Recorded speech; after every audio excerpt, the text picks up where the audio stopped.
안녕하세요. 포타임의 미국 소식입니다. 11월 16일 헤드라인 뉴스를 전해드리겠습니다.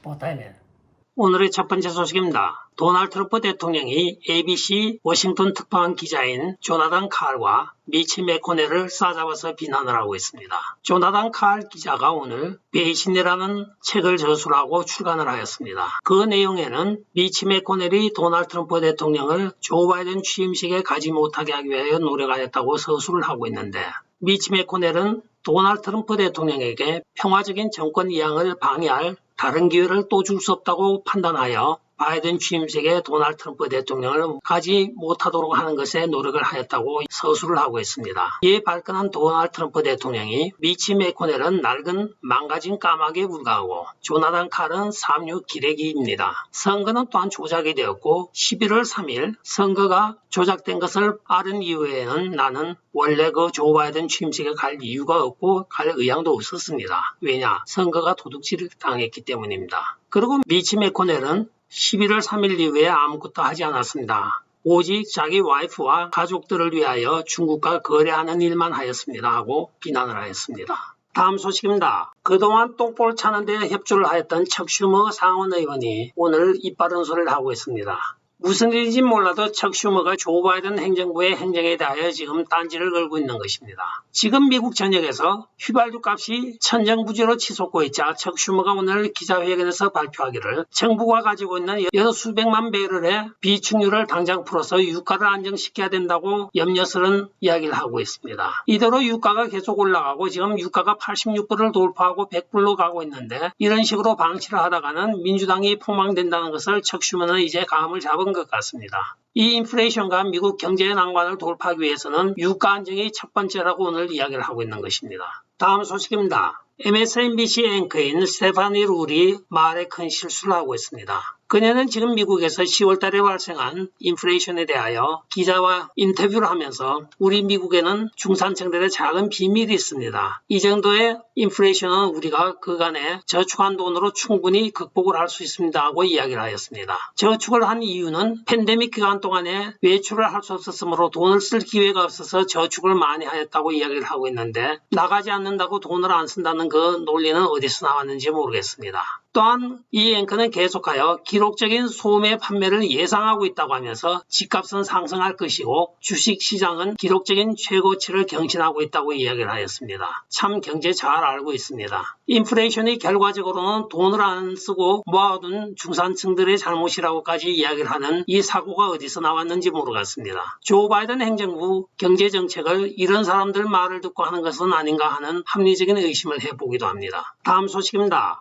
11월 15일 와이오밍주 공화당은 리처 체니를 더 이상 공화당원으로 인정하지 않기로 가결을 하였습니다. 23개 구역 중 약 3분의 1에 해당하는 8개 구역에서 지금 리처 체니를 공화당으로 인정 못하겠다고 결의를 해버린 것입니다. 한편 이 리처 체니는 탐슨과 1월 6일 위원회에 앉아서 스티브 배넌과 마이크 매도우 등 도널드 트럼프 대통령 측근들을 괴롭히고 있습니다. 마이크 매도우를 향하여서는 도널드 트럼프 대통령과 같이 있었다는 이유만으로 소환을 하고 있습니다. 그러자 마크 매도우가 행정관료들에 대한 예의를 지키라고 하고 있습니다. 이건 전례가 없던 일입니다. 의회 청문회를 한다고 하면 몰라도 의회 산하의 위원회에서 강제적으로 오라가라는 권리가 없는 것입니다. 한편 스티브 배넌을 고소고발하여 이 얼빠진 FBI가 스티브 배넌을 기소를 하였습니다. 오늘 스티브 배넌이 뉴욕 FBI 지부에 들렸습니다. 이들은 스티브 배넌에 대하여 약간의 시간을 주자 스티브 배넌의 한 말이 기억이 납니다. 우리가 헌법의 일부가 잘못되는 한이 있더라도 이것은 뒤집어야 됩니다 하고 선동적인 이야기를 하였습니다. 지금 미국이 단단히 잘못되어 가고 있습니다. 미국 역사상에 현직 대통령을 보좌하였던 보좌관들에 대하여 이렇게 함부로 억압을 하고 그 행정에 대하여 이러쿵저러쿵 이야기하는 일은 있을 수가 없는 일이고 있어서도 안 되는 일입니다. 역사적으로 한 번도 없었습니다. 오바마 때는 그들의 하급 관료들조차도 의회 청문회 9차례나 거절을 하고 나타나지 않았습니다. 그러나 도널드 트럼프 대통령의 지금 스티브 배넌 경우에는 2017년에 자문위원회를 간두었습니다. 그리고 3년이 지나서 의사당 난입 사건이 있었던 것이죠. 있지도 않은 사람을 이렇게 괴롭히고 있는 이 리치 체니 공화당에서 지금 점점 존재 가치가 없어지고 있습니다. 다음 소식입니다. 칼 리튼하우스 최종 변론이 오늘 있었습니다. 여기에 많은 지지자들이 그 소년은 무죄라고 지금 법원 밖에서 피켓팅을 하고 있습니다. 오늘 판사가 6가지 범죄 사실에 기소가 된 칼 리튼에 대하여 한 가지를 법원에서 기각을 하였습니다. 바로 불법 총기 소지 혐의는 판사 직권으로 기각을 시켰습니다. 그런데 오늘 여기에 아주 놀라운 커플이 나타났습니다. 바로 샌루이스에서 마크 매클로스키와 그의 부인인 패트리샤 매클로스키가 여기 지지 데모를 왔습니다. 그는 Self-Defense is not a crime이라는 피켓을 든 항의자 옆에 서서 같이 포즈를 취하고 있습니다. 지난 여름에 이 부부는 바로 자기 집을 침범하던 BLM을 향하여 총을 겨누었다가 화제의 중심이 되었던 인물이기도 합니다. 그는 최근에 미조리주 상원에 출마를 하고 있고 요번에 이 어린 소년의 정당 방위를 지지한다고 하면서 여기 와서 지지 데모를 하고 있습니다. 칼 리튼하우스가 지금 미국 전역의 모든 뉴스에 초점이 되어 있습니다. 내일 마지막 판결을 앞두고 오늘 검사는 법정 참관인들을 향하여 AR-15을 방아쇠에 손을 껴서 이렇게 시연을 하였습니다. 많은 사람들이 기겁을 하였죠. 그에 대하여 양식이 있는 사람들이 검사가 자질이 부족하다고 지금 이야기를 하고 있습니다. 법정에서 실제 총을 가지고 비록 총알이 들어있지 않다 하더라도 그것을 직접 배심원과 방청객을 향하여 겨눈다고 하는 것은 있을 수가 없다고 하면서 비난을 한 것입니다. 총기 휴대에 대해서는 판사 직권으로 무죄를 만들었으므로 그 나머지에 대해서도 정당 방위를 인정받아 무죄로 되었으면 좋겠습니다. 최종 판결은 오늘 화요일 중으로 밤늦게 아마 판결이 날 것 같습니다. 다음 소식입니다. 웨스트 버지니아에서 공화당 하원 의원 2명이 경선을 하게 생겼습니다. 이는 유권자 수 감소로 인하여 웨스트 버지니아에 있던 2개의 선거구가 조정되어 한 개구로 통합이 되었습니다. 따라서 공화당 의원들 간에 재선에서 격돌을 하게 되었습니다. 이에 대해 도널드 트럼프 대통령은 알렉스 모 의원을 지지하는 성명을 발표하였습니다.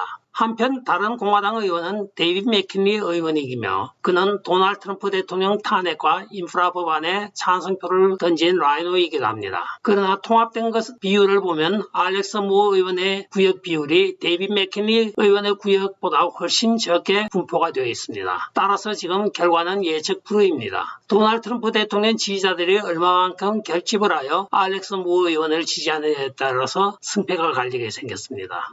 다음 소식입니다. 조 바이든이 오늘 인프라 법안에 서명을 하고 있습니다.